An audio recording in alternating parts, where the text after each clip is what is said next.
Hello and welcome to Talkin' Baseball. Step right up and greet the New York Mets. The San Diego Padres will always come back. We got some young bloods we got to hype up this episode. Let's talk ball, Trevor.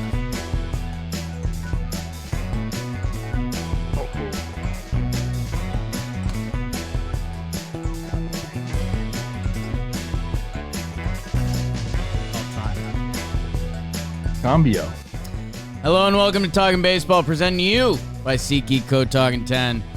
I, Jake Storielli, captain of my middle school baseball team, the Memorial Mustangs. Trevor Plouffe, Crespi High captain. One of the best high school baseball players of all time. It's kind of fucking true, man. Go fuck yourself. Welcome to Talkin' Baseball. Hey, kids. It's September. It's real. My God, Trev, I know I do this, and I have my little whiny voice that pairs perfectly with my Hobbit hair today for everyone on the YouTube. But, like 3 weeks, dog? It's coming down to it. What is your Hobbit name? What happened?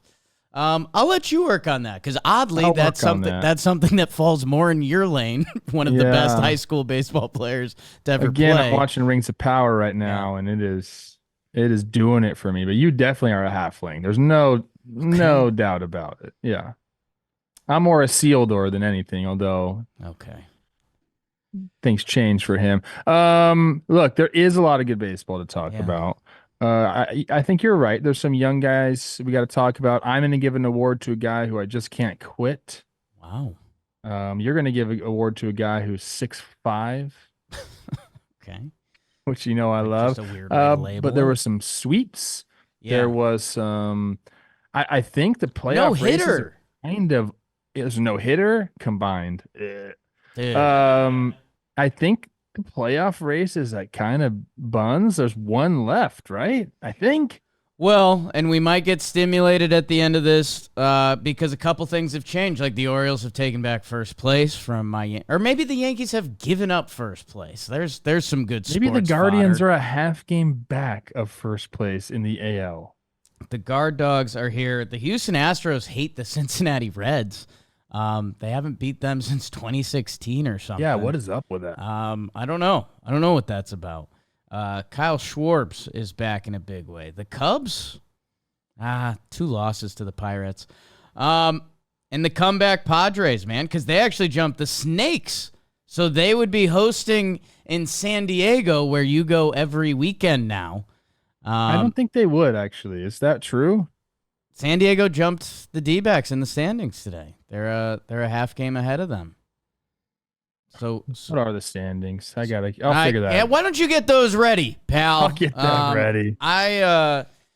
It's Friday, so we will talk some National League baseball. It's brought to you by Under 510.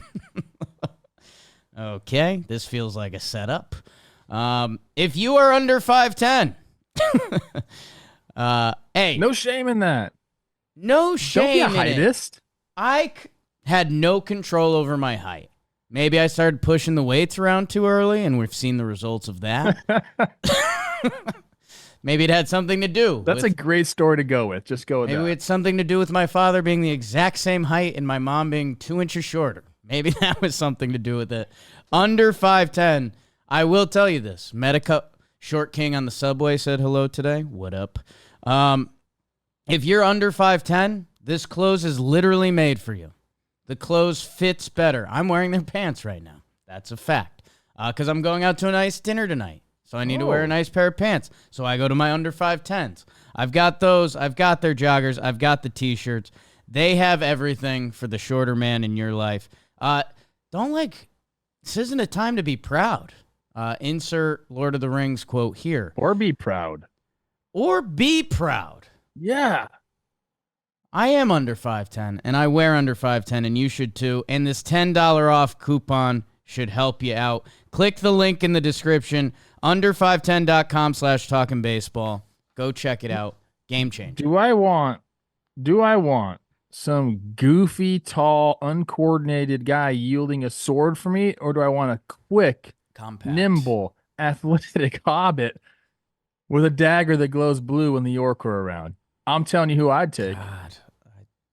There must be not so many. There's a few listeners that just don't know what to do with you. When you start, I think Jimmy's one of them. I think you start talking the blue sword, and Jimmy's like, Trev, come on. Actually, yeah, it's a sword. I said it's a dagger, but for me, it'd be a dagger. For you, it's a sword. Okay. Let's do some National League Baseball, why don't we?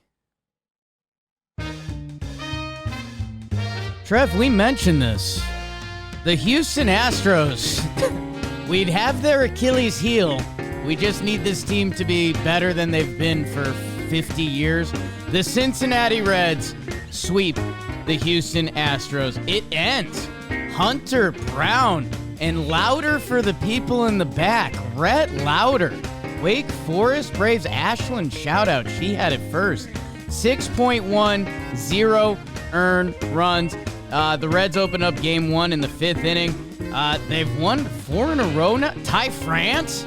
I think he went like 9 for 11 in this series. People forget he's a Cincinnati Red. Hey, Reds are the only team that don't have a problem with the Houston Astros. And yeah, the Astros haven't beat them since 2016. Joe Espada ejected. Wild. Speaking of wild, Trev, you might have to take a trip to Flushing because the New York Mets have won 7 in a row, including a sweep of the Boston Red Sox, which might have ended their season and started the Mets.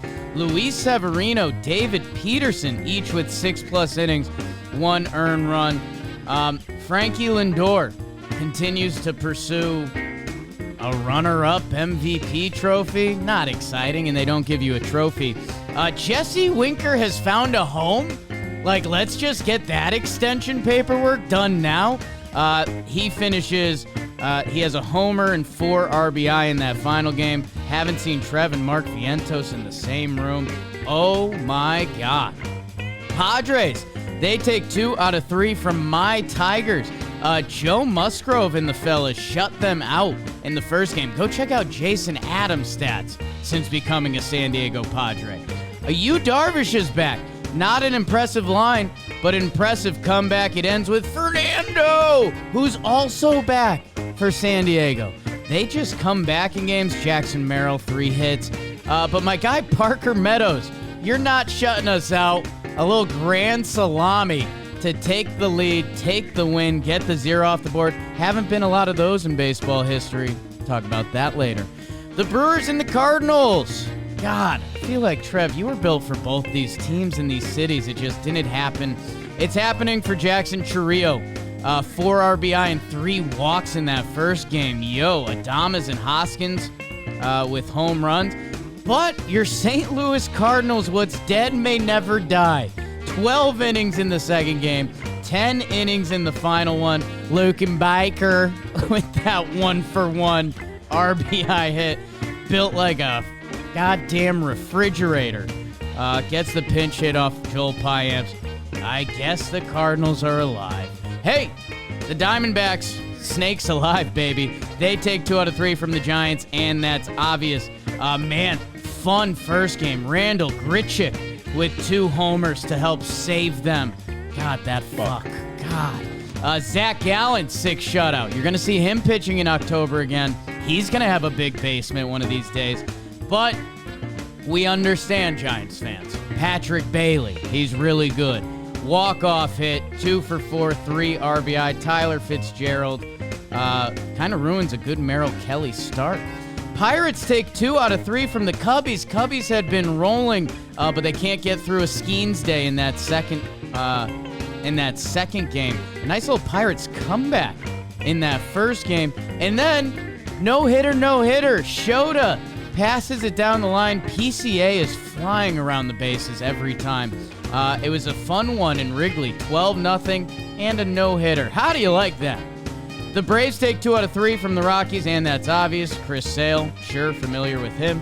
And then the Nats and Marlins split 2, which I'm sorry. It's just not that time of year. Mackenzie Gore with a nice start, and same with Valente Belozo.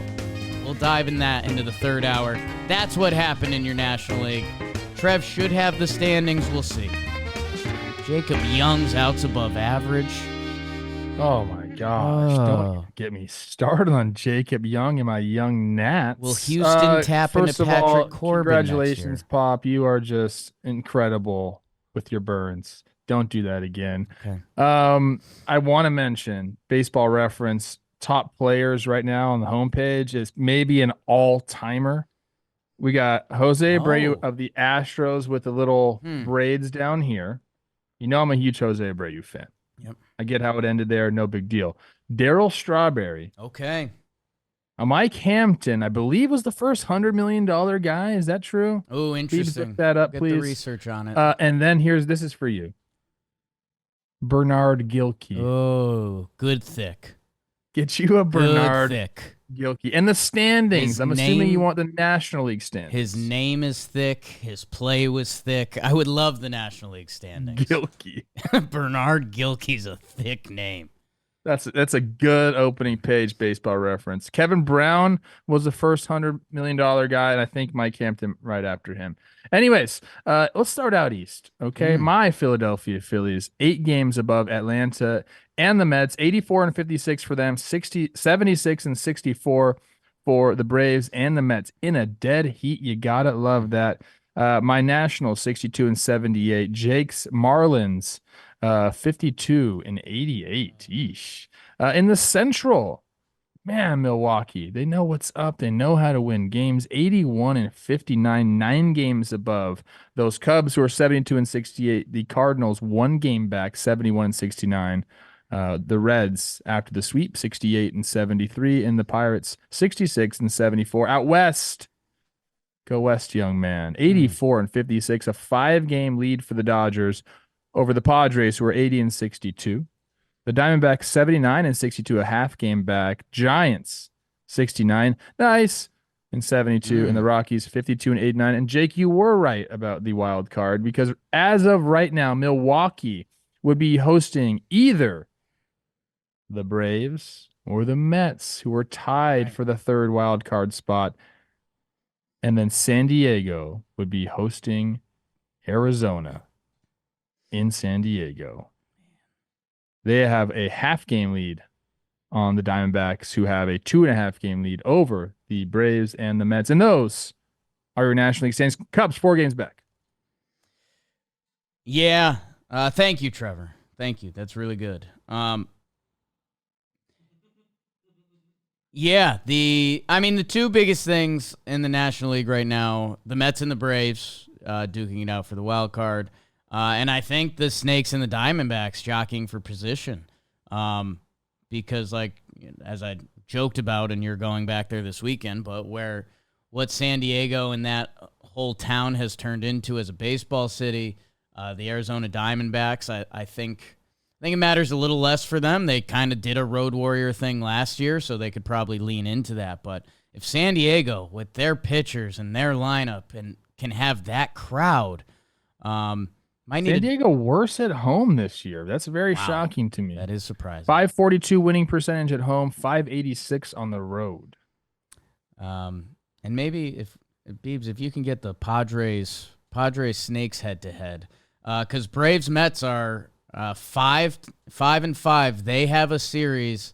Also 5-5 for Padres Snakes. Jesus, man. So each of those teams is going to have a series coming up. The Yanks and Orioles have a series coming up. So that's going to be fun in a couple weeks. Hey, let's check a weird box first, because I think the Mets are the main topics. But you and I kind of looked at each other with this Astros-Reds series, and it's kind of like, Astros kind of don't give a damn. If you're an Astros fan, it's obviously frustrating anytime you lose to a lesser team, especially get swept by a lesser team. But all the work they've done to get themselves in this position.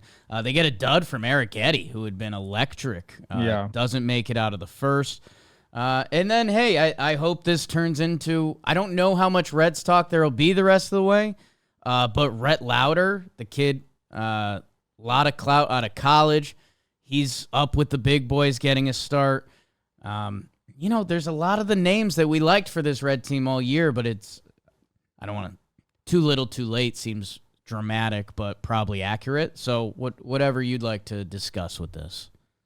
So, I mean, obviously a great series for the Reds. Verlander, they tried to get Verlander through 5, and he gave up a little blooper right out of the reach of Altuve in game 1 that scored 2. Then he ended up giving some other runs up that, inherited runners that the bullpen gave up. But the Reds take that one. Then they open it up against Arrighetti, like you mentioned. 2/3 innings pitched, 9 Ernies on the.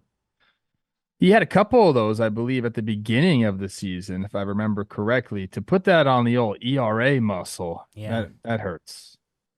It's tough. I've seen Bailey Ober has that problem with the Twins, just blow up starts. Dude, I think I might tell Jimmy for like Jimmy's 3 things that he should do something on Arrighetti, because Spencer Arrighetti's B-WAR page right now says negative 0.1, 7-12 with a 5.26 ERA.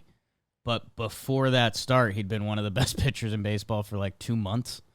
Yeah. So you shake it off and just keep going forward if you're Arrighetti. And then, there was a great young pitching matchup in that last game. I believe we might talk a little Rhett Lauder later in the app. 2 starts for him. We're not doing that anymore. No, we're talking about him now. Okay, let's talk about Rhett Lauder now. 2 starts. I believe is it 10 1/3 total? I don't have it up in front of me, but he's been really good. Only 1 earned run. And now you can look, and if you're in Cincinnati, you say, dang, we got a bunch of young pitchers. We're supposed to have this electric offense too. Like, okay, like what's up? I think you can dream if you're a Reds fan, and maybe even dreaming too much. Maybe you're sick of dreaming. You just want to wake up and get to work. I'm not sure how it is. But if I was a fan of the Reds and I saw Hunter Green having the season that he's having, Rhett Lauder come up and do the things he's doing, understanding you have Abbott and Lodolo and these guys that can get the job done, I think you can find yourself in a good place, but you definitely just want the results. I don't know, man. This is a great series. Shout out Ty France. I think he went 9 for 11. Yeah. Homered in the bottom of the 7th of that last game for the sweep. I told you, man, I don't know if I was talking to you or Chris Rose about that, but taking the lead in the bottom of the 7th or taking the lead in the bottom of the 8th. We talked about that, freaking awesome. Yeah. Oh, you just know, hey, 6 more outs, 3 more outs. Let's just end it. We're going home, dog. Reds fans, and every team. You guys know your team better than we do. Would love to know where Reds fans are at. Because, it feels like the excitement for their pitching staff next year I know Hunter Green's on the IL right now, but he kind of broke out. Lodolo, Abbott, Ashcraft had a run earlier this year. Now Rhett Lauder's up. Williamson, I don't know. It seems like they have talent every year, or everywhere, excuse me. And this year, they had the injury bug early and the suspension that, there's going to be the same Reds hype train next year. And it's going to be an interesting game of chicken of who's ready to get hurt again. For the Astros, they were winners of 5 straight going into this series.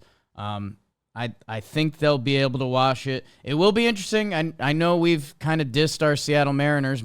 Mariners, that's talking baseball Midwest. Mariners, they're pitching, man. That Brian Wu.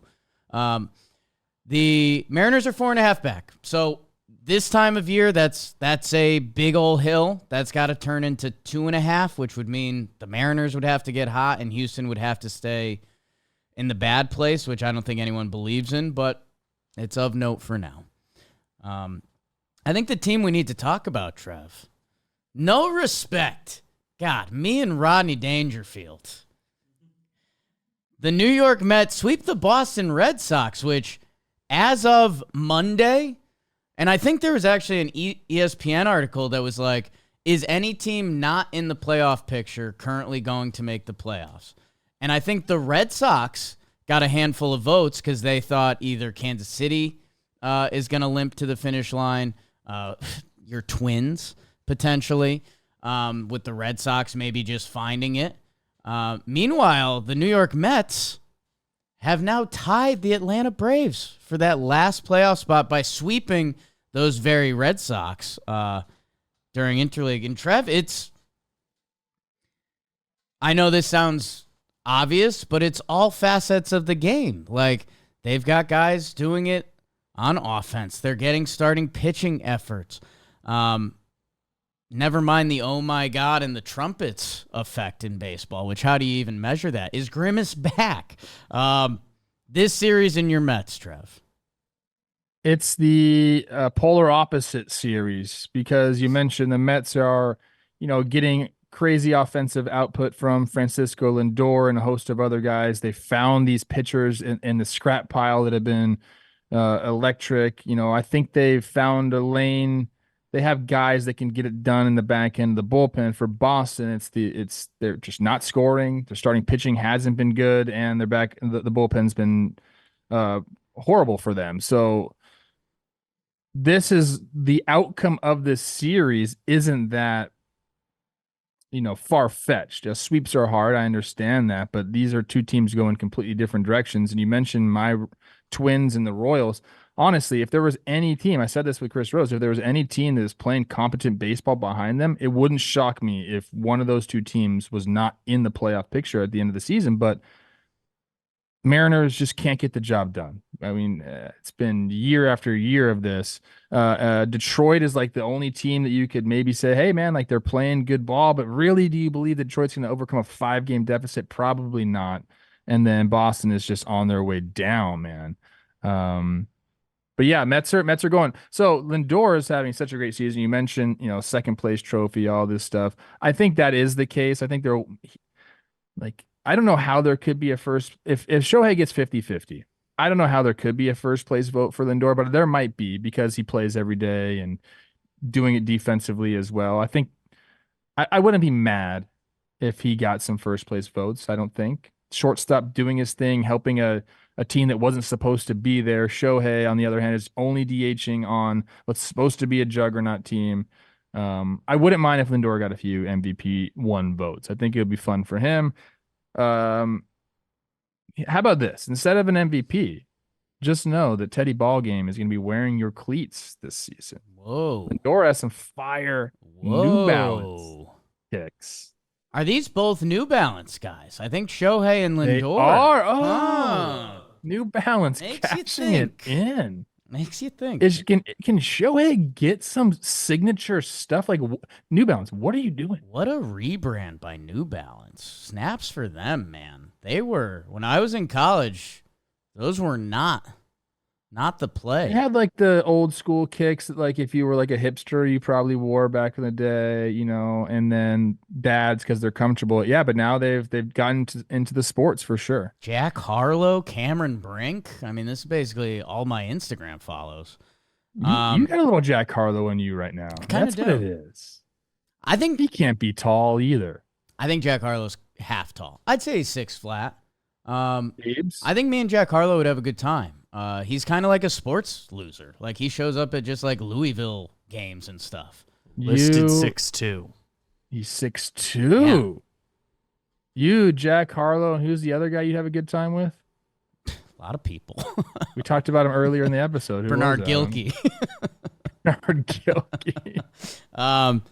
Shout out Mets, man. I mean, dude, the pitching has been crazy. We talked about Boston early on in the season, like, hey man, like what are these guys doing? How are they doing it? Like, I think this trumps that. Luis Severino coming off an injury, doing what he's been able to do. Shamania finding like a new gear. David Peterson is like Sandy Koufax. Like, what the heck's going on there? Like, it's awesome to see. I'm happy for the Mets. I really hope that we have this setup come the second to last series when it's Mets Atlanta. That'd be really fun. Man, there's something about a punchy upstart Mets team that's in their blood. It's like part of their DNA. Maybe it won't be in a few years. Maybe Stearns is a genius. They got the richest owner, and it's already happening before our eyes. Dude, that lineup is deep. And Trev, you mentioned, and when we get to playoff times, and maybe we should do something like playoffify teams a little bit and actually get their top 3 starters and their top 3 guys in the bullpen and find a way to either gamify that or actually diagnose it. I know Manaea, Severino, Peterson doesn't necessarily send chills down someone's spine, but God, man, those guys have been pitching their ass off. Edwin Diaz, and what a down year for him, is still a guy you don't want to see at the end of that game. Man, Adam Ottavino's going to strike out a righty and make him look bad. You know that's going to happen. Like, he's going to strike out Whit Merrifield, and Whit Merrifield's going to be pissed. Dude, again, the older you get, I have more respect for the olds. Adam Ottavino pushing 39, just slinging that Frisbee up there. And the fastball still got a little juice on it, too. And by the way, I want to get this out there, and maybe this will be a music video at some point, but I think you, me, and Jack Harlow would do pretty decently on a 3-on-3 basketball run. Like, I just think it would click. You, him, and who else? You. Oh, me? Yes. And I know that's not your bag, but I think you would find kind of like a power forward role that you'd really Is that the guy that rebounds? Yeah. Trev, yeah. What was that? What? What does the power forward do? I would not have guessed a rebounder. I thought a center rebounds. That's why it's talking baseball, people. I'm not good with the 1, 2, 3, 4, 5 in basketball. I don't know what that means. I never played organized basketball, dude. Yeah. Can I tell you my one basketball story real quick? Real quick. Because we got to get back to the National League. I changed schools my 8th grade year. Okay. Some new kid coming into town. There was this one kid. His name was Tim. I forgot his last name. He was like the guy. Yeah. And first day, I'm talking first day on the basketball court, we show up. I'm like, all right, here we go. Let's see what this guy's got. Steal the ball from him right away. Go cookies. Make a layup. And I just see everyone's face like, oh, he just did that to Tim. Tim? And I was like, yeah, I'm establishing that Yeah. I'm the guy now. Right. That was it. That was great. More of that later. It's a great moment for me. I still remember. It's fun. Dude, those moments stand out in a young boy's brain. I've got basketball stories, but that's off season. Because we need to talk about your Padres a little more, Trev. And yeah. Hey, I mean, the Tigers really shouldn't get golf claps. I did tell them just survive the Padres series. It would have been a lot cooler if they won. They did not. They are of the kind of dead teams, the zombie teams remaining. They're the team playing their best baseball. Where we look at the Seattles or St. Louis or whatever, and it's just like we've seen so much of this. The Tigers are playing a different brand with young guys and feeling the energy. That being said, they ran into San Diego Padres, who Joe Musgrove is back in dealing. Jackson Merrill continues to continue. And Fernando Tatis Jr. is back, Trev. A little more on that later, but I will say this. This is going to sound interesting, maybe. If you're a Padres fan, you went to all 3 games. Monday, Tuesday off, weird. Wednesday, Thursday. This is like as good of a series as you can go to because you're feeling all of the feelings. Number one, you get Musgrove back, and he deals right in front of you. Padres get the shutout. Luis Arraez, a little knock there to drive in some runs. Second game, you get the comeback. I believe they were down 5-0 at one point, I think. And you get the Jackson Merrill homer.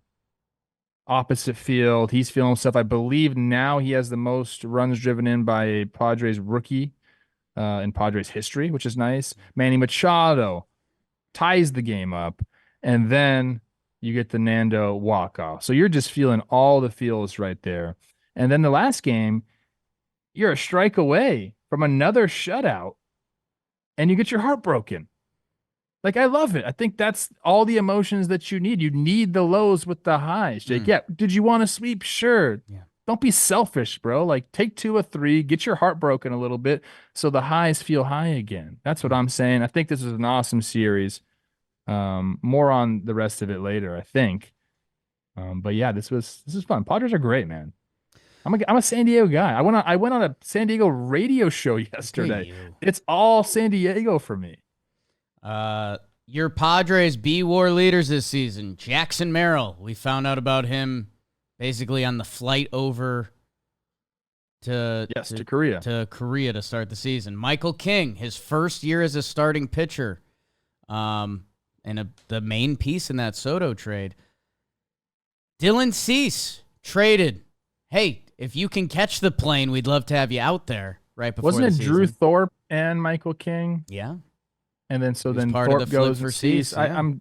That tree is weird to me, but it's a good tree. It's going to be a good video in a couple years. Jolly.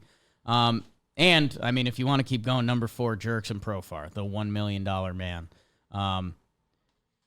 Final Padres note for me. 4th on the Padres in home runs this year. It's Machado, 23, leading the team. It's kind of wild. You think, I don't know. Jerks and Profar and Jackson Merrill are both tied with 22. Jackson Merrill, how about that? Number 4. Kyle Higashioka, the I was home going to say run him. That was an stroker. obvious answer. Wow. How many's that? 15? 16. He's tied 16. with Cronenworth. But yeah, the Padres have been getting it in a lot of different ways. That's how you like it. Got me. Oh, I originally went on the Padres page because I wanted to look up. Trev, I know you've mentioned it and trying to drive it home, but Robert Suarez has put together a fantastic season as their closer throughout the year. Jason Adam, since coming over, 17 games, 16.2 innings, a 0.54 ERA. And Tanner Scott, 17 innings, a 2.12 ERA. So when the Padres playoff formula, it's real, dude. Cease, King, Musgrove, Darvish, if he looks good, why not? And then Suarez, Tanner Scott, Jason Adam. You want to like if the Padres won the World Series this year, you'd be like, okay, like that's not a shot. This is not. Yeah, this is a real deal team, man. And all these guys are together forever, right? Like, is there anybody that's coming off the books? They're just there. I guess Profar. Profar, yeah. Sign into a 1 year. But he'll find a way. He'll sign with the White Sox for $75 million, and then they'll trade him over in a half a year. Let's see. What else Matt happened? Bierling hit a homer in this series. He did. Off Darvish. Are you guys Darvish bros? Did you get you? No, I got a couple knocks off him, but Okay. no homer, yeah. I ain't fucking with you. Tigers, you're getting a little more later, and you guys, you have a chance and you don't. Cardinals, 2 out of 3 from the Brewers. We got 2 extra inning Cardinals. I was going to say comebacks here. More your guy, Luke and Baker. I don't know. The Cardinals, maybe their fans are mad that they're not getting more zombie love because they just did it against the Yankees. They did it against the Brewers now. I don't want to say I'm out on the Cardinals, but I'm a little worn out on them.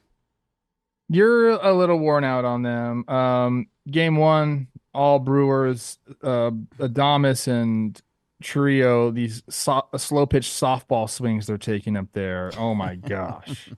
It's really fun to see. Adames, I think, has almost 30 on the year. Good for you. I think he's got 29 on the year. We're going to talk about his basement soon. 100 RBI, dude. 29 homers, 16 steals. And then Siani, next game, Goldie hits a hanger, which is really fun to see. I love hanging breaking balls when they get deposited into the seats. He did a really nice job of that. I love when Goldie hits. It's fun. Yeah. God, it's nasty. a violent swing. It's a lumberjack violent swing. He's a big earmuffs motherfucker. Oh, okay. Sorry. God. And then Siani, great play. Yeah. And then a knock in the 12th, little Oppo base knock to get the job done. You got to love that. Then you mentioned, Luke and Baker are coming. I believe he was off the bench, pinch hit, little single through the hole. Okay, Luke, you can hit homers and have that kind of approach. Just get the run in. Touch grass, bro. That's all you got to do. I wish the Cardinals would have started this earlier. I want them in there. I want my guy Gibby to be doing it. I want Katie Wu to be able to cover a playoff team. She's going to have to do the Royals now. Damn. I don't know, man.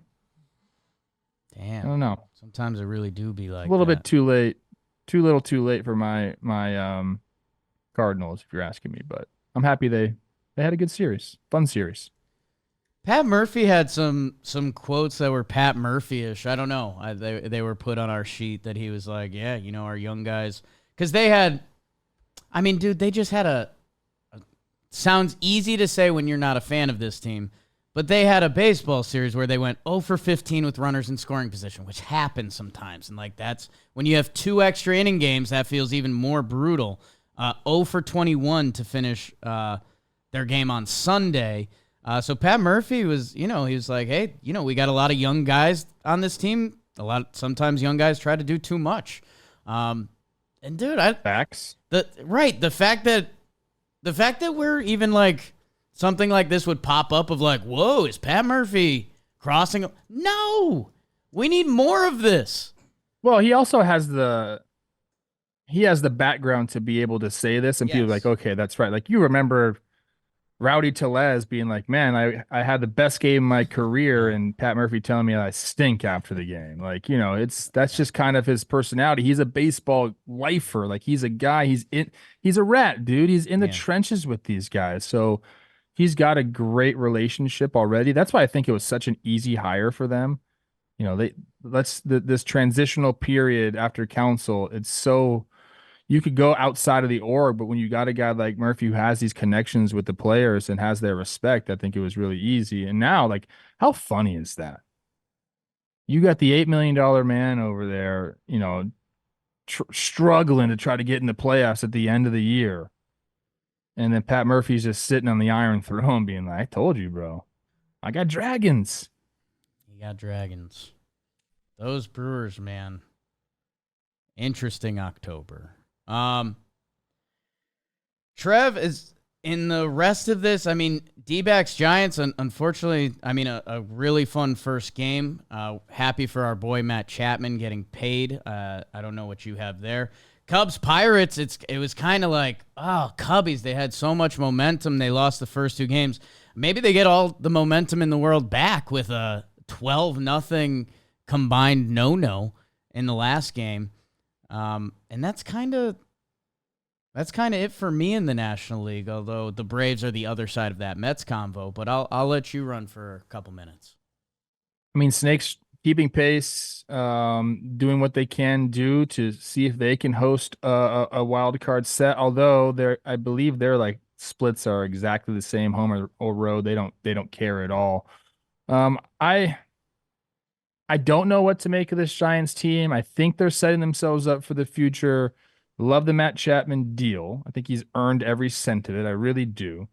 And then, there's the story about how he turned down money from the A's, and that's tough, especially when you get injured and you're not feeling like yourself and you feel like, man, I left a lot of money on the table. For him to go through free agency, take the 1-year deal, basically, and then do this is really cool. Did you see the presser? No. Oh my gosh, man. Beavers, if you can get the presser up, if you can, please. I'll wait. I won't even describe it. You'll just know why I like it. Okay. But I feel like they have a group of players, and that's why it was important to get Chapman. And sorry, Snakes fans, I know I'm stealing your series here talking about Chapman, but he's a leader, man. Yeah. Like he's a guy that you can say he's going to show up and show guys how to work. He's good in the clubhouse. Like he's all those things that you need. So now you got Tyler Fitzgerald, Elliot Ramos, Matt Chapman, Jung-Hoo Lee. You have a core. Got some pitchers there. They have a core. They can sell to guys in the offseason. It's been, they had a good offseason this last year. They weren't able to get guys to really stick around. It was 1-year deals. Maybe that was their fault, whatever. But I think you can sell this core now. Just a little bit of a background in terms of how this guy just signed for $100 and whatever million. I mean, how awesome! When we signed the deal back in spring, I do like that. Where you wear your suit, I'll wear my suit. Well said. The pipes going, the backwards hat. The arms look good too on Matty Chapman. He's got a good body. Hello. He does. I don't know if handsome Matt Chapman. I was not familiar with your arm game. I thought he. Oh, really? I thought he was kind of just like baseball body. I didn't know. I put him on my hot boy list and people didn't get it, but I've seen this guy. I mean, now with that bankroll and with those biceps, that's kind of my game He's too, roped up. He can dance. He's a Gold Glover, and with an arm like a freaking rocket. He's hot.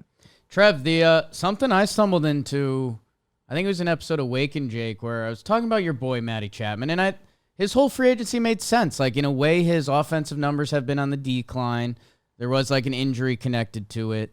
The defense is going to be there, and he's shown that, and it looks like the offense is back.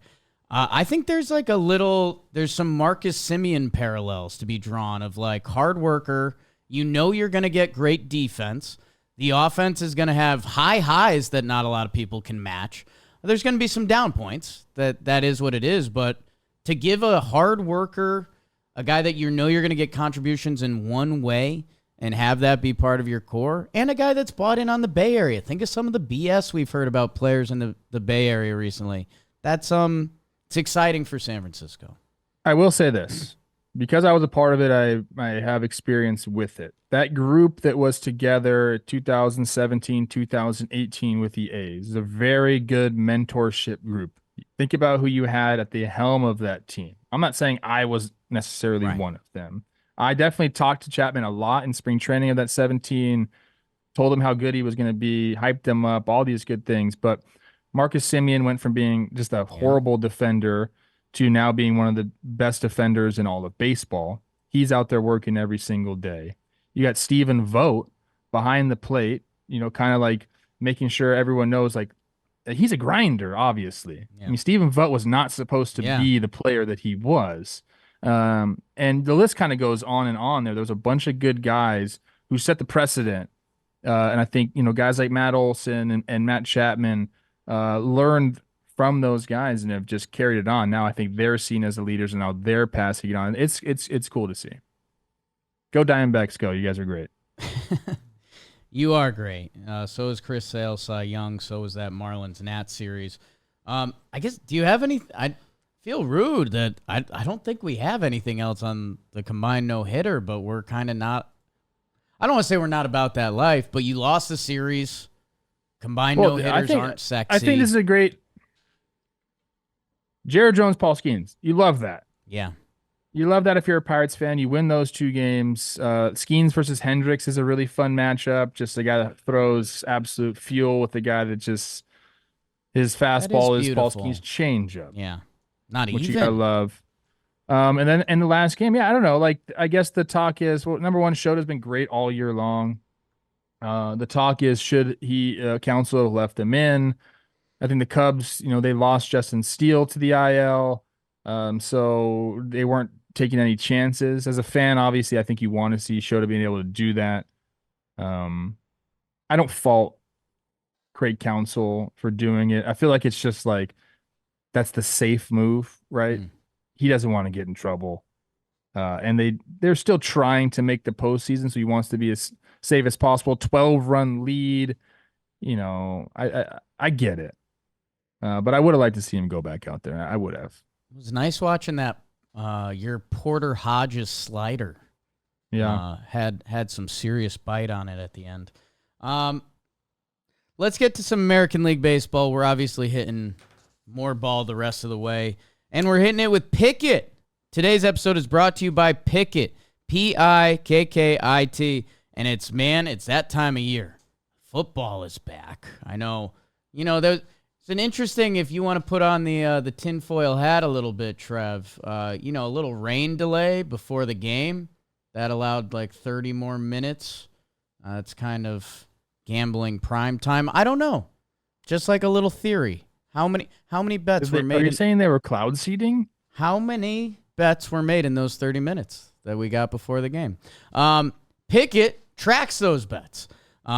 This is basically your analytics department. We are your baseball analytics department. Pickett is your sports gambling analytics department. They tell you what you're good at, what you're bad at. You've been killing it at college football. You might get those stats. Hey, you got to slow down with the Nerfies.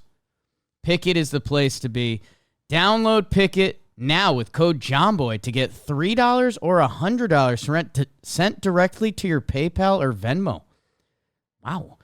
The app is super free and helpful. Scan the QR code on the screen or head to Pickett.com today. Click the link. Let's do a tidy AL. As always, we start with America's division, the Centrale, the Guard Dogs, and the Royals. And the Cleveland Guardians took 2 out of 3. Thank God the Royals got that last game. They were tail spinning, and it tied in like the exact timeline of losing Vinny P. Tommy Pham, he's on the Royals now. He hit a big 3-run homer to open up that game. Otherwise, before that, it was guard dog season.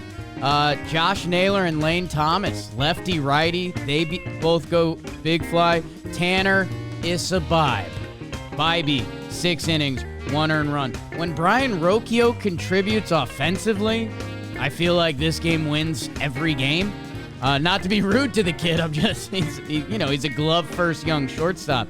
In game 2, 4 RBI, 2 runs, contributing in a lot of ways. Kansas City kind of spinning, hoping not to tailspin. The Minnesota Twins, they split 2 out of 4 with your Tampa Bay Rays. The Trevor Plouffe Bowl, some are calling this. David Festa with a high strikeout rate. Nice. A double opener game in game 3. Trev's going to tell you about some of this. Royce Lewis started his first game at second base. He did have 1 throwing error. Matt Wallner, the Minnesota Moose, home run. I don't know. Trev's going to talk about it, and we'll all listen. Yankees-Rangers. About the 3rd straight recap that I've just been fine skipping the Yankees series. The Rangers take 2 out of 3. Yanks win game 1. Kind of fun. Cole versus Jack Leiter. The young bull and the old calf had that reverse. Carlos Rodon had a great start. Ruined by Clay Holmes' 11th league blown save. Wyatt Langford breakout happening in live time with the walk-off and the 3-for-4 the next day. And you know Nate Eovaldi shut down the Yanks. Tough. Mariners and A's split 4. That's kind of crazy. The A's, the walk-off A's, 4 straight games. 2 they got walked off, and 2 they walked off to start this series against the Seattle Mariners. And the Mariners, they bounced back. George Kirby with a nice start. Victor Robles, man, he's been balling out for them. I hope he breaks the Mariners' offensive player curse because he's playing well. Cal Raleigh with the yacker in that final game. Phillies in Toronto, they played 2. Kyle Schwarber, my God. 4 homers in 2 games. 1 game he hit 3. He is an absolute sick puppy. Christopher Sanchez and Bowden Francis. That's a nerdy little September pitching matchup if you like ball. Cody Clemens, September call-up. He hits a home run in that final game too. Phillies win with some good mental fortitude. Dodgers and Halos, they split 2 games. The return of Shohei, a lot of fodder on that. Walker Buehler, 5 innings to earn. Can he build on that? We're interested. Mookie Betts. Don't pitch to that guy. Don't walk the guy in front of him. He will make you pay. But Taylor Ward and the fellas get it done the next night. Mickey Moniak, 1-1 with the homer. And the Orioles, they take 2 out of 3 from the White Sox, which in a way, that's it's a disappointment this time of year. It's an L. They rolled them those first 2 games, winning by an average of 9.5 runs. But then the White Sox, they get to Albert Suarez. You can't predict baseball. Nicky Lopez deep fly. Dom Fletcher, haven't seen us in the same room. Baltimore takes 2 out of 3 from the worst team ever. And that's what happened in the American League. Great job, Poppy. Did you say old bull and young calf because Garrett Cole's calf? Maybe. There could have been something Freudian there. Double entendre right there. Is he okay? A little crampy cramp? He's fine. Cole's fine. Drink some. Stop going out getting hammered every night, Cole. Drink some water. That's Vino, what I've been hearing. He loves fine wine. I've been hearing Garrett Cole is just getting hammered everywhere, not taking care of himself. I see you and Garrett Cole just kidding. Having a couple of bottles of wine. The night's going incredible. You guys have like a deep cut baseball fight. Like over the cutter. And it gets hot for a minute, and then you guys are buddies for life. A couple Southern Cal baseball guys. I know you went to UCLA. I mean Southern California. UCLA, Stanford, both with stunning, delightful wives from everything I know. You know the standings? Yes. We're going to start out east because it is Friday, September 6th, and the Baltimore Orioles are in first place, a half game above those Yankees. Orioles 81-60, Yankees 80-60. Nice round number, Yanks. All right. Speaking of round numbers, the Sox 70-70. Right? That was a jump scare this morning. Okay. Tampa Bay 1.5 games behind those Red Sox, 69-71. We are going to lose our double lock bet. It's okay. I watched them play. They're not a good baseball. Come on. Toronto 67-74 in the Central. Speaking of round numbers, we're doing it today, people. The Guard Dogs are fighting for the first overall seed in the American League. They are 80-60, 4 games up on my Twins, who are 76-64. Kansas City a half game behind that at 76-65. The Tigers still over 500, 71-70. And then the White Sox. I thought this was supposed to be a balanced schedule this year, but all the AL Central teams get to play them. They're 32-109. They are cruising to being the worst team in all of baseball. And Grady Sizemore, I believe, is 4-20. Nice. Whoa. That's got to be tough. All-time John Boy breakdown. Grady Sizemore ejection. Pretty good. Umpires, good gum bro. throw. Jesus, dude. Hunter Wendell said just relax a little bit. He was waiting. A young manager stands no chance against these big-time umpires. That's a great call. That was a baseball nature documentary. It was. Watch as the young manager approaches the umpire. And he doesn't really know what he's about to get into, but he's going to learn his lesson the hard way. You just got here. I'm like, Hunter, you're an umpire, bro. Grown men still just screaming, "Go F yourself" in each other's face. I don't know, man. I think we got to reset a little bit. We got to check in. No, I think that's one of the most pure things that we can do as men. Sometimes you just need to yell at each other. That's okay. There's no chance that it's ever going to end in a physical altercation. Right. It's just emotion coming out. I think that's probably good for guys. I don't know. That's just me. Out west, 75-65. Kind of a round number, even though it's not a round. Do you consider 5s round? I don't know. The Astros have a 4.5 game lead over the Seattle Mariners, who are 71-70. Texas 68-73. Oakland 61-80, although they've been very good since the beginning of July. 7 games over 500 for them. The Angels 58-82. And in the wild card, the Yanks hold the top spots. Minnesota half game up on Kansas City for the second spot. Kansas City obviously holding the third. So right now, what it would be Houston hosting the Royals for a 3-game set. Where would Minnesota Yankees go? The Minnesota Twins. I would not like that, if I'm being honest. You know, the Yankees' Achilles heel is lefty starting pitching, which the Twins... Okay, well, we could find some. We'll throw Caleb Thielbar out there for a little bit. There's no one close, guys. I can't give you anything else. Seattle 5 games back. Detroit 5 games back. Boston 5.5. Tampa 6.5. I think the AL is set. It's just jockeying for position. That being said, like I mentioned earlier, Kansas City and the Twins are not playing good baseball right now. They're playing against each other this weekend. I know they're playing. And those are the standings in the American League. Basically, whoever wins the series this weekend is almost locked into the playoffs. With another set of 3 games. And I want to say that they have another set at the end. Oh, wow. Oh, I want to say this before. Padres Snakes, last series of the year. So they're probably going to be playing last series of the year and then wild card. Who hosts? That's going to be who gets to host. That's going to be a nutty. No, this is the last series for Kansas City. They play the Twins will play Cleveland again, but that's it. Okay. They end the year with Miami and Baltimore. I have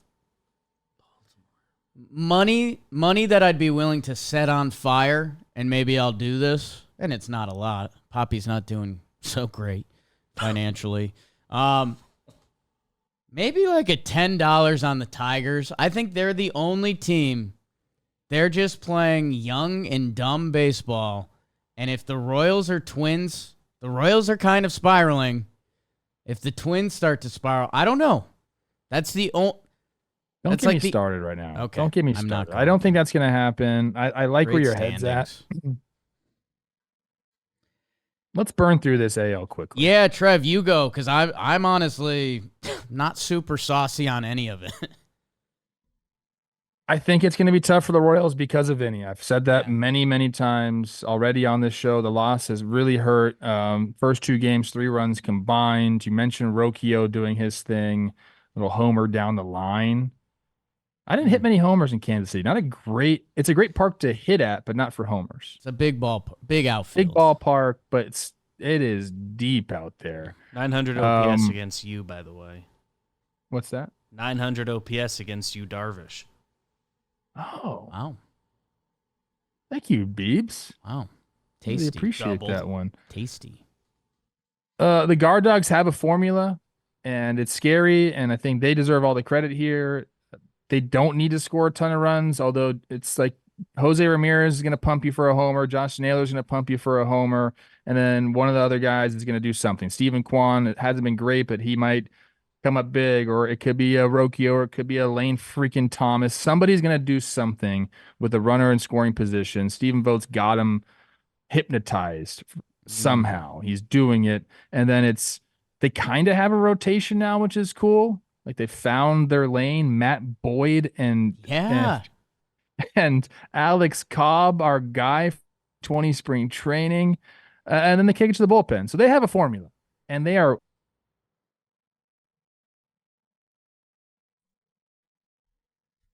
I believe it's half a game back. Okay. For the best record in the American League. So go Cleveland, go, man. I'm such a believer now. I don't understand how it's come to this, but they are playing great ball. And Stephen Vogt,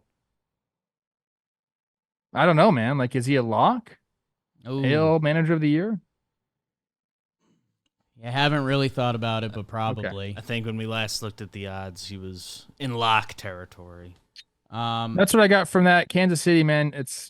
Keep going. I know it's tough without Vinny. The Twins split the series. They are in an interesting situation here. The Pablo Lopez has really come on. He's been great. He's been a godsend for him over, his last 12 starts or something like that. He's been really, really good. But everything else is, the bullpen isn't great. They probably have like 3 guys that they can trust back there right now. Michael Tonkin is back on the team, which is awesome. He's gotten around this year, my guy Michael Tonkin. They need Buxton back in the biggest way. They do have a little bit of a controversy with moving Royce Lewis to second base. He really doesn't want to play there. He made an error on a throwing error to home. He's had some quotes, all these things. The Twins are in an interesting spot, man. Like they're still getting the job done enough, but it's only because the teams behind them haven't been pressing them at all. Like they're scary right now. They need Correa, they need Buxton back, and I don't know what else they need. The pitching is, I think, questionable to say the least. If you're a person that likes to revisit old trades, just when the Clevenger trade happened, Cleveland sent Clevenger to San Diego. Everyone was a little disappointed because they did one of those grab bag packages where they didn't necessarily get the biggest name. Josh Naylor was in that trade. Austin Hedges, our guy. Matt Waldron. Imagine Josh Naylor on the Padres right now. Matt Waldron. So I don't know. Just a funky one to look back at. And yeah, they got 3 straight 6 innings, 1 earned run starts. So watch out from that for Cleveland. I keep hearing you say Twins need those guys back. Let's get those guys back, Trev. Buxton is coming back, I believe, today or something. I think he's back. Correa, the longer he's out, the more it makes me think he's maybe not coming back. Whoa. And I don't have any inside info on that. But, man, I don't know. Crazy. They need him in the worst way. Your Yanks, Garrett Cole comes out. He's going to be fine. Closer situation is a mess. Wyatt Langford with an absolute tank job walk-off granny, which is awesome. Bullpen by committee now. Closer by committee. That's the word on the street. Well, not their words. They would never say, the Yankees would never say those kind of words. What was the Boone quote? The closer situation is They're going to interesting. get creative. They're going to get creative. They're going to get creative. Maybe they'll put 2 pitchers on the mound. I don't know. Yeah, man. They if you want some Yankees thoughts, go check out Talkin' Yanks. We were live on the Yes app doing an alt stream when they blew that game. The Yankees are very good. I don't know, man. They're horribly frustrating. And Trev, I genuinely like to think, because at sometimes you're right. You'll call us out and you're gonna like, guys, this is Yankee bullshit. Like, come on, be better than this. They just play an infuriating brand of baseball sometimes, and I know every team does, right? Every team loses I think you guys 60 are games. so locked in. Like every team goes through that. I get it. Like for you guys, it's weird stuff. It's like guys not hustling down to first base, which obviously really, really frustrates fans. There's no doubt about that. Infield defense. There's a lack of infield defense. Yes, frustrates fans. Those are 2 of the most frustrating things. And blown saves. You don't. Those are maybe the most 3 frustrating things you can have on a baseball field for fans, and you guys are dealing with all of them. Yeah, you'd almost it.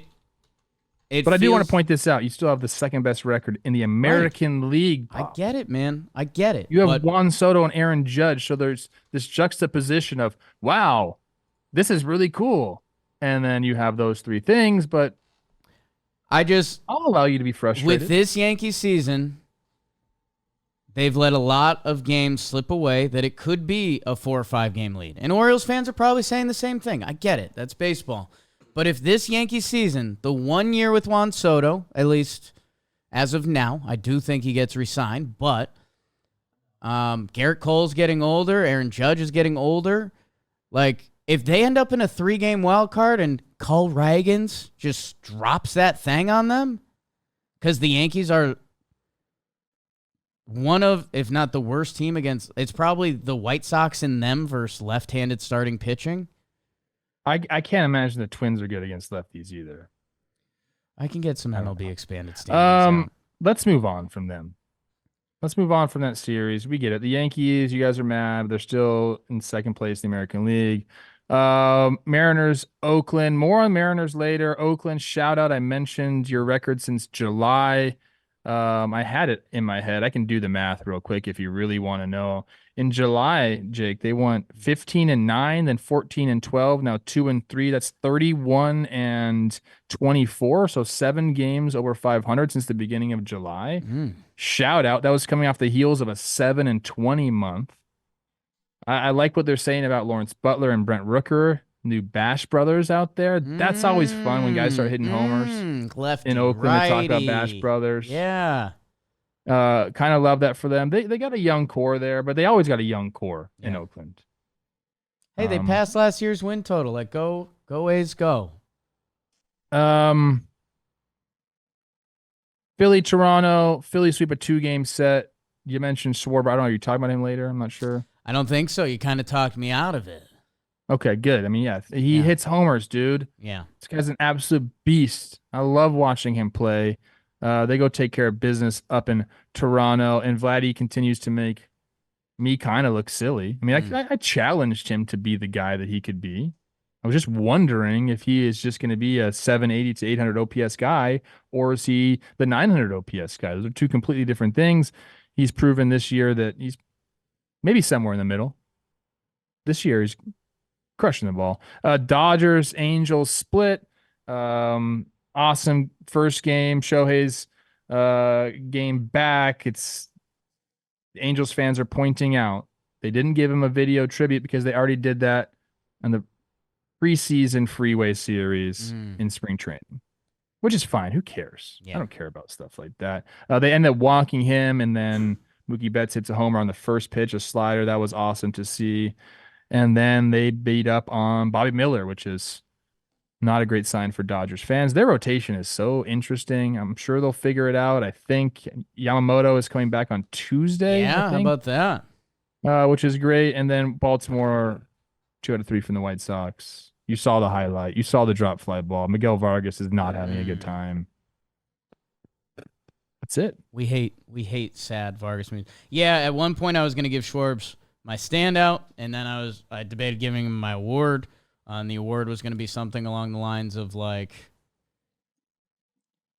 I don't even know. I was getting ugly. I was getting in the weeds and like nerdy Game of Thrones stuff. Shohei has been incredible. Marcell Ozuna has been incredible. Here comes old dog Schwarbs, and he's like, he's back to having a really special season. And dude, he's just one of those players. When we're actually old windbags, like Kyle Schwarber, remember him?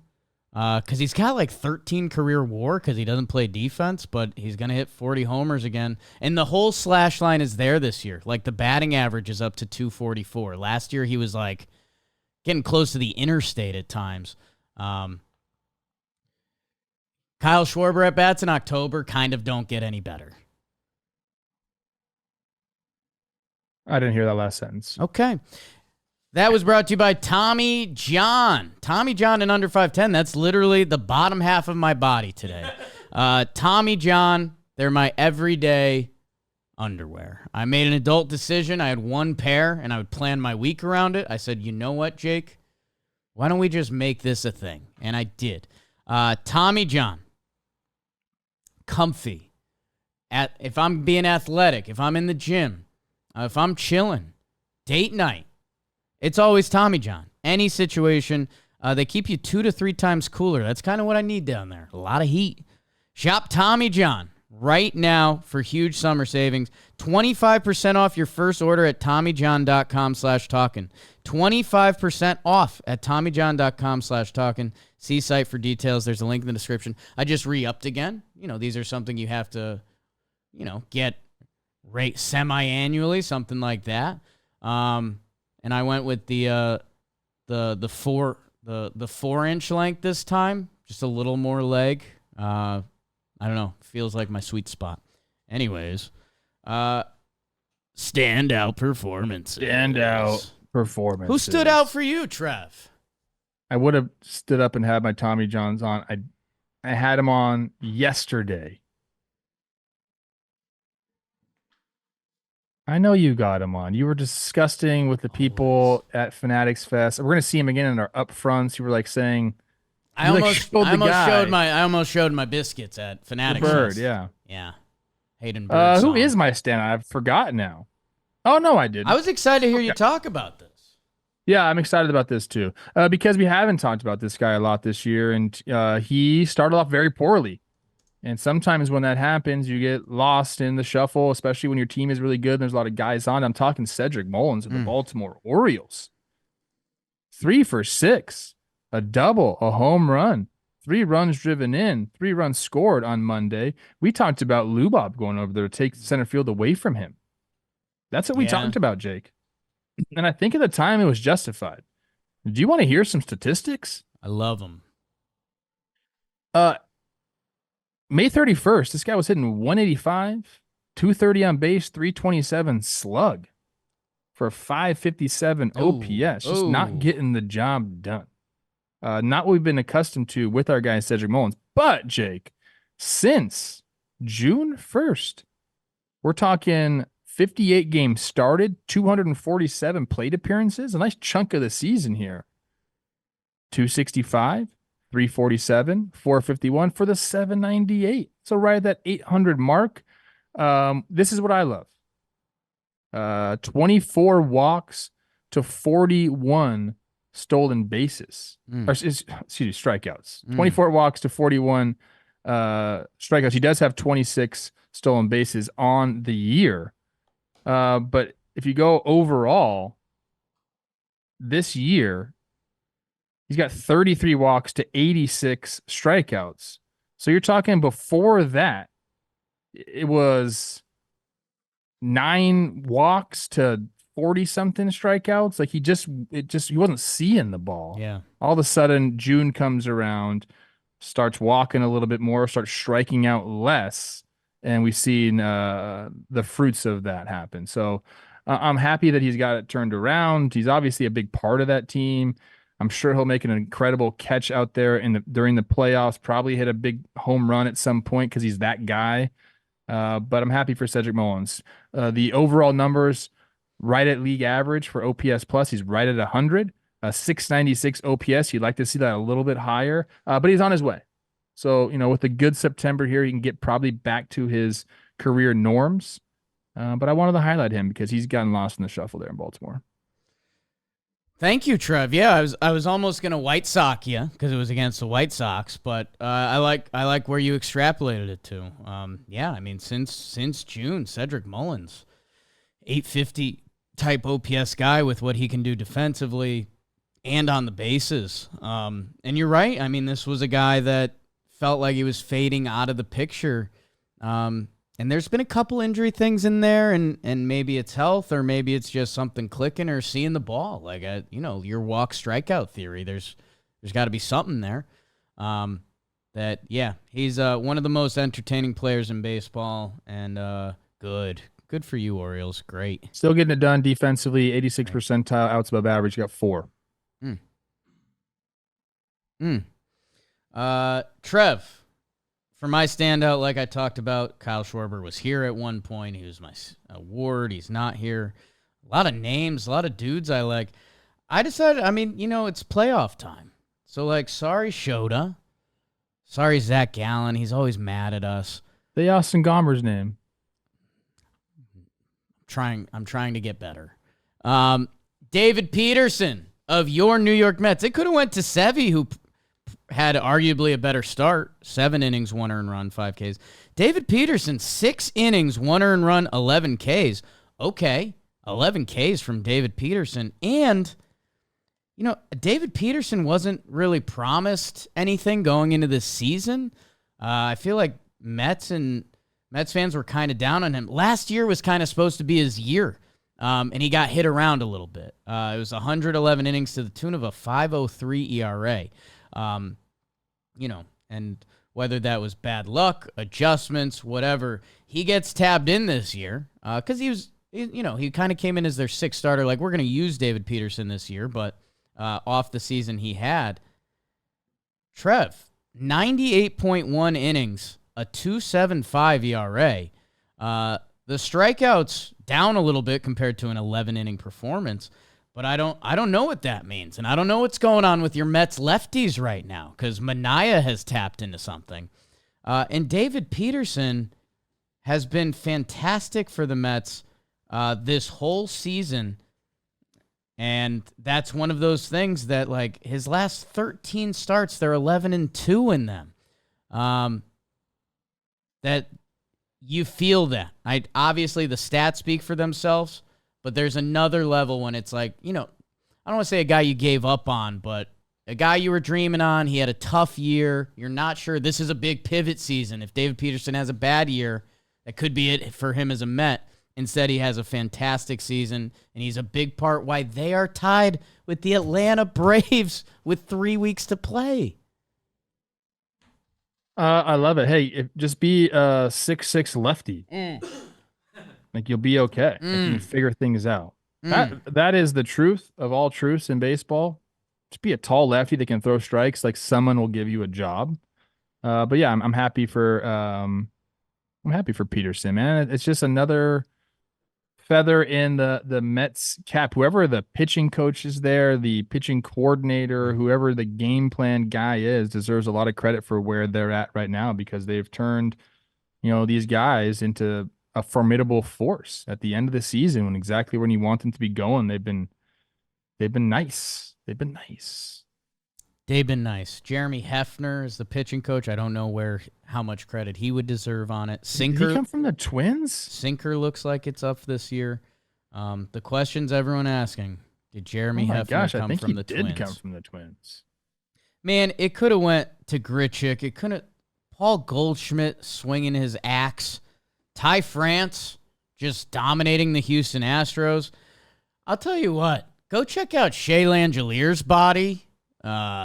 He might be all Storielli team. I was on his reference page today. 25 homers. He's doing it. He gets to play how a young Trevor Plouffe should have been allowed to play. Hit a home run, kid. And he does. He hits them. But Trev, God, can we do the best part of the show? Dirt nasties on Fuego. That means I'm on fire, baby. Like Waco. I don't do that anymore. This is a fun one. There's a lot of good guys, a lot of stats here. We'll start out with a series. Your boy Wyatt Langford against the Yanks, 6 for 13, 2 doubles, 2 homers, 8 runs driven in. We talked about the walk-off grand slam. It was the 8th regular season walk-off grand slam in Rangers franchise history, and the first since Marlon Byrd, I coach his son. Speaking of, he's a big boy. Marlon Byrd's huge. Actually, no, I'm thinking of the wrong guy. Marlon Byrd, I don't coach his son. Okay. He is a workout WEC method guy. You do not want to mess. Yeah, we with saw Marlon Byrd at an Easton event, and I thought it was a former NFL guy at first, and they're like, "Oh He's yeah, Marlon massive. Byrd's always here." It's like, what? That's Yeah. a middle linebacker. Yes. First Rangers player with 3 walk-off hits in a season since Josh Hamilton. On Wednesday, he recorded a different type of walk-off. Ooh, this is just to the Yankees. He robbed Giancarlo Stanton of a 3-run home run, which ended the game. Yeah. Love that. Nice. Ty France, you mentioned, first baseman for the Reds, 9 for 11. I already talked about that. The best series by a Reds player since Sizemore. Say that again. Sizemore. He did the same versus the Cardinals in 1905. Oh my God. The world wasn't a real place then. It was not. What was the world back then? There was that great show Yellowstone was doing, like a knockoff like Yellowstone. I don't know. I liked it though. We're gonna skip that one because he's the Corona player of the EP. Oh. Jackson Chourio, 10 for 24 in the week, excuse me. 4 doubles, 3 homers, 7 runs driven in, 6 walks. He's currently on a 9-game hitting streak since the beginning of June.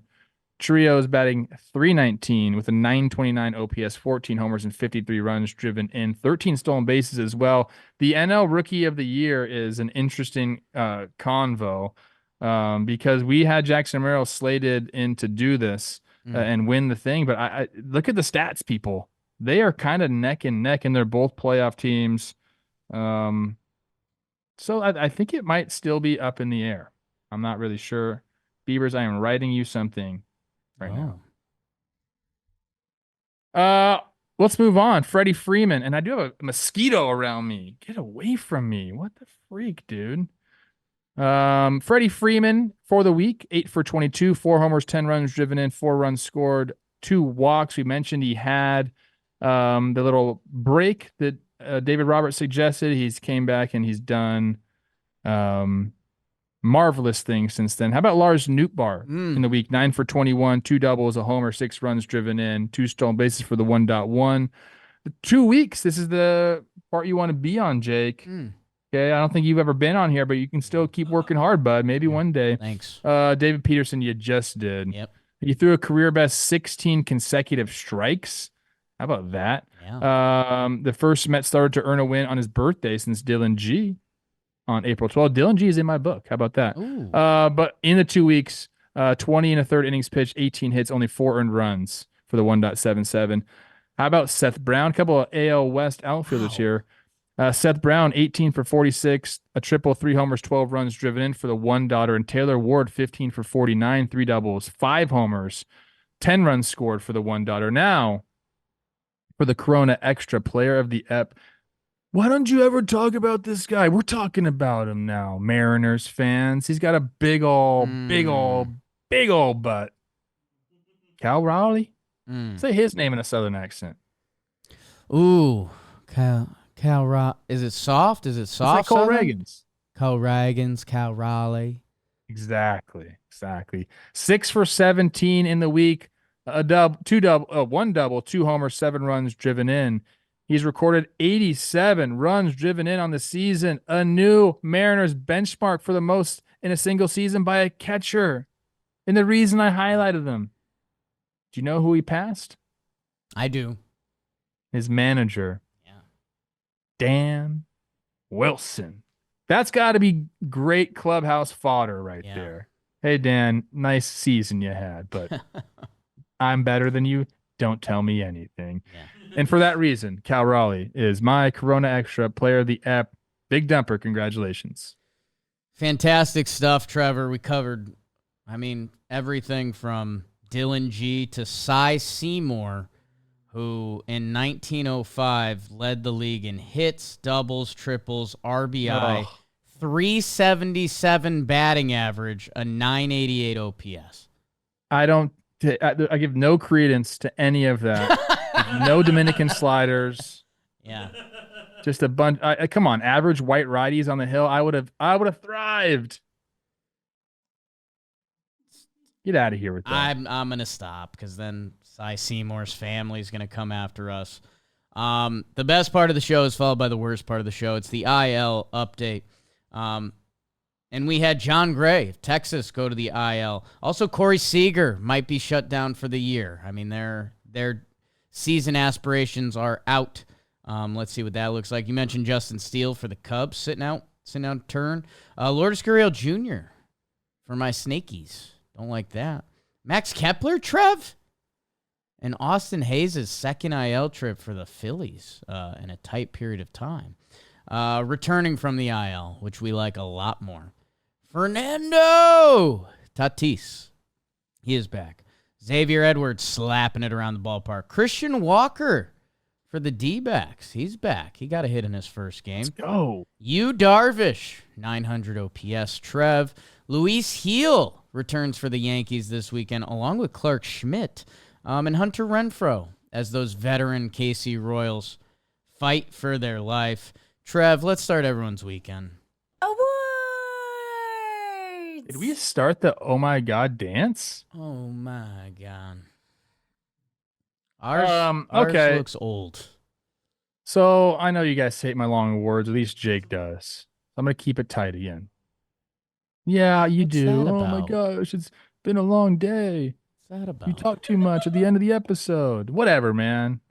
Here's the thing. I feel like everybody's had the one that got away, or let's just go in general, guy or girl, one that got away, or maybe the one that kind of treated you badly, but Wow. there's just something about like you can't quit you. Like there's something about like someone not wanting you that makes you want them. And I don't know why that is. It's just a human element that we have to go through. It's cruel. It really is. It's one of the cruelest things on the planet. It is, man. I got to be honest. And this is going to sound a little D-baggy, which is kind of my lane. Yeah. I haven't had that. Like there hasn't been someone that's treated me. I'm being serious.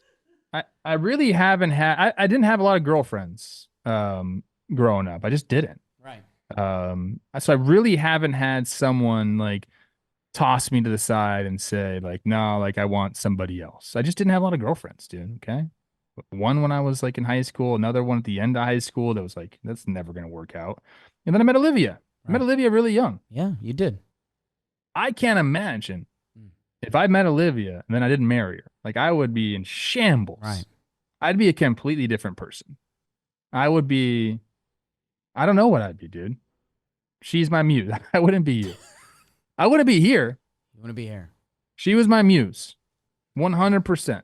But I do understand the longing for something that you can't have. I understand that. Sure.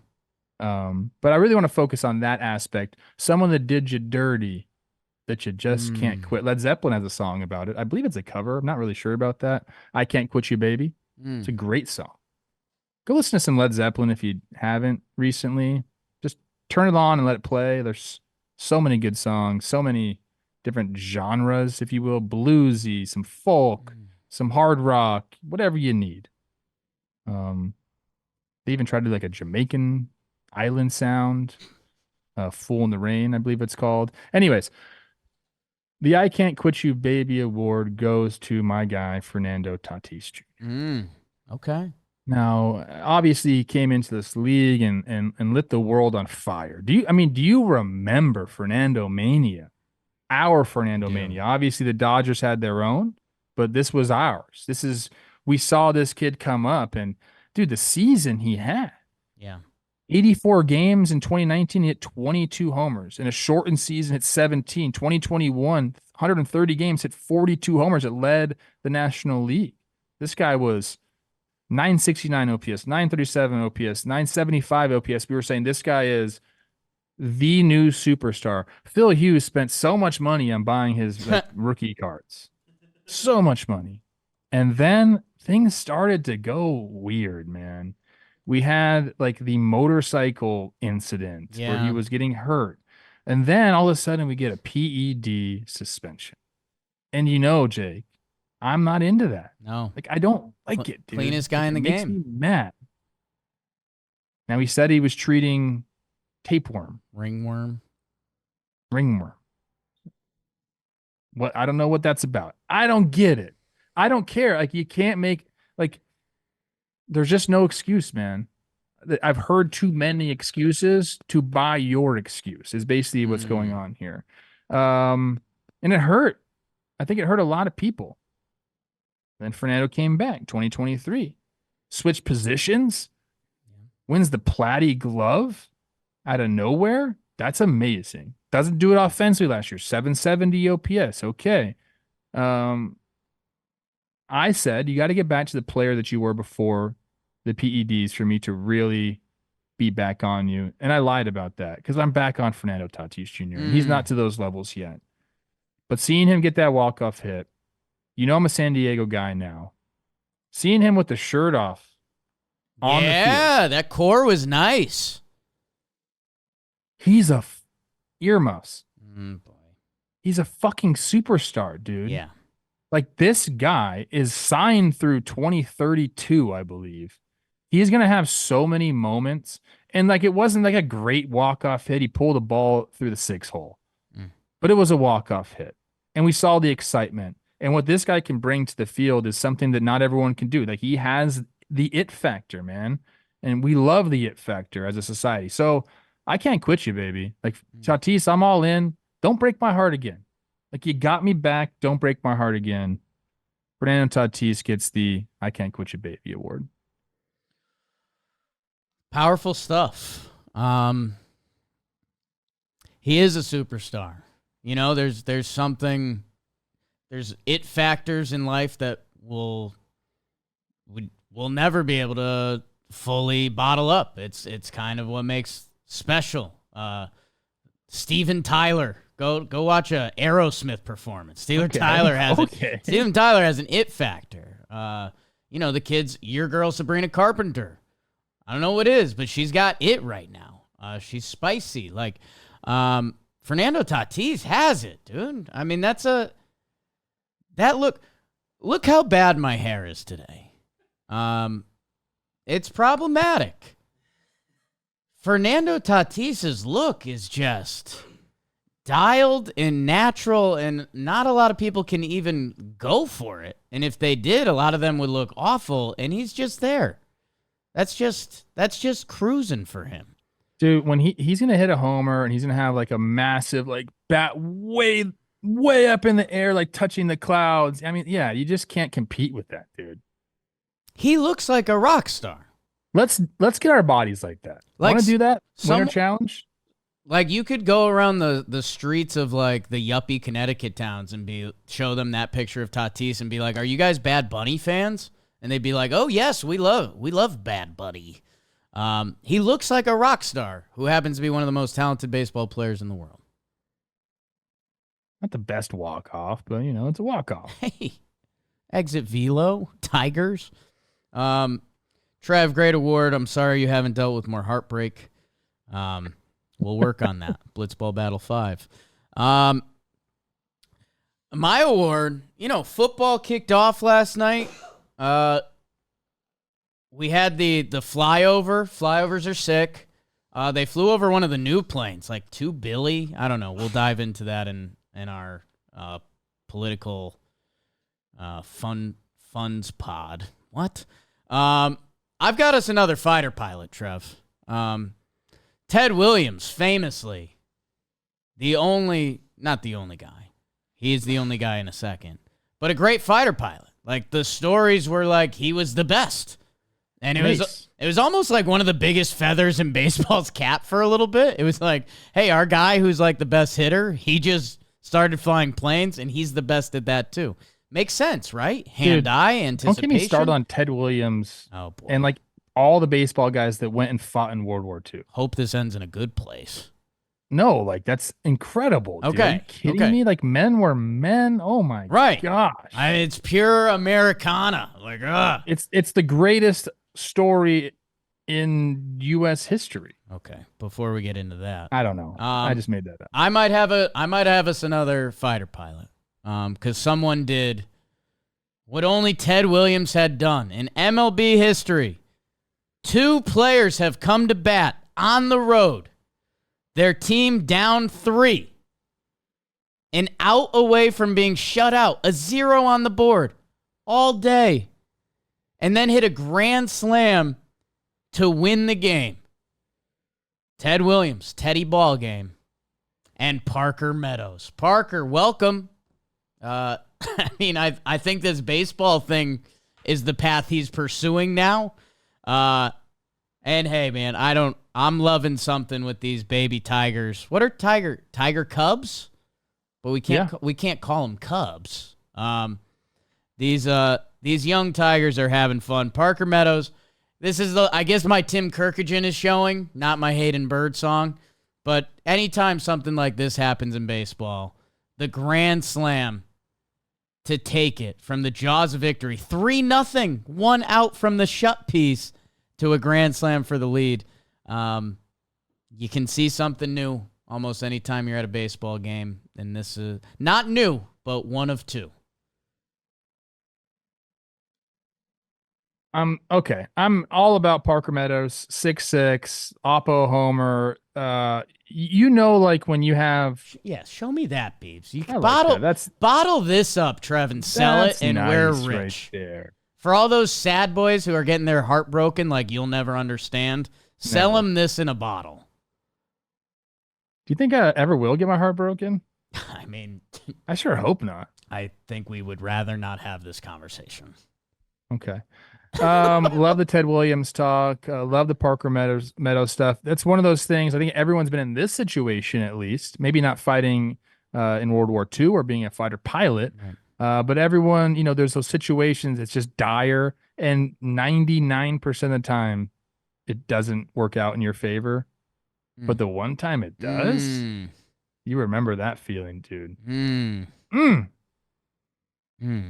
Would love to be on the bench for that one. Is all I'm saying. Beebs, we got a quick stim in us? Oh, yeah. Stimulator Fridays are here, and because it's Friday, we'll start off in the National League, and if I'm reading it right, I think we have the Braves in, because technically on division percentage points, they would have the Mets. That'll get solved because the Braves and Mets will play each other. They will break the head-to-head tie. So the current 5-5 will end. So the Braves are in. Congrats, Atlanta. Sorry, Mets fans. Brutal start to the simulator. So the Hank Aaron Bowl continues. And the Braves are in. Braves take Milwaukee. Chris Sale, what an outing.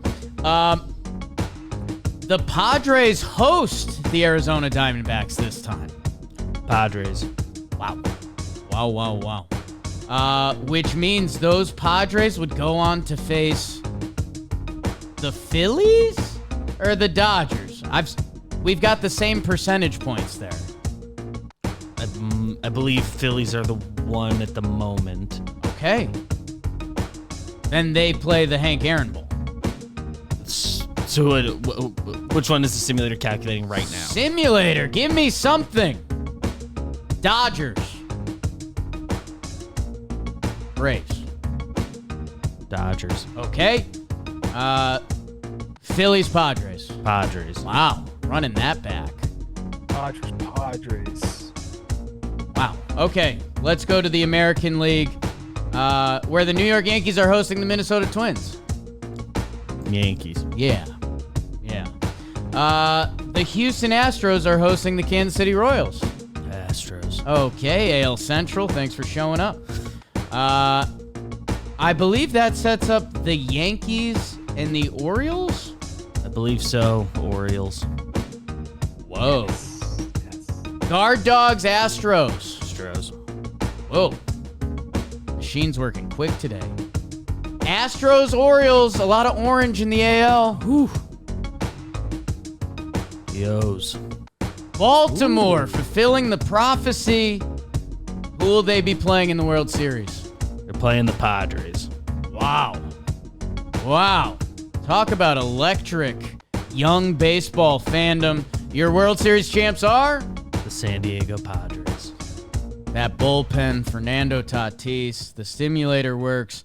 Everyone, enjoy your weekend with the DraftKings Sportsbook. Go play some bets, whether it's baseball, football, $250 in bonus bets.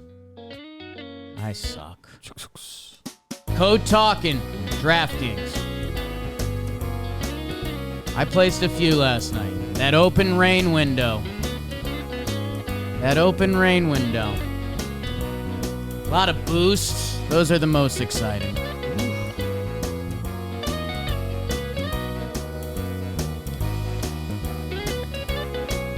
Love you guys. Sorry I have my heart broken. I'm sorry.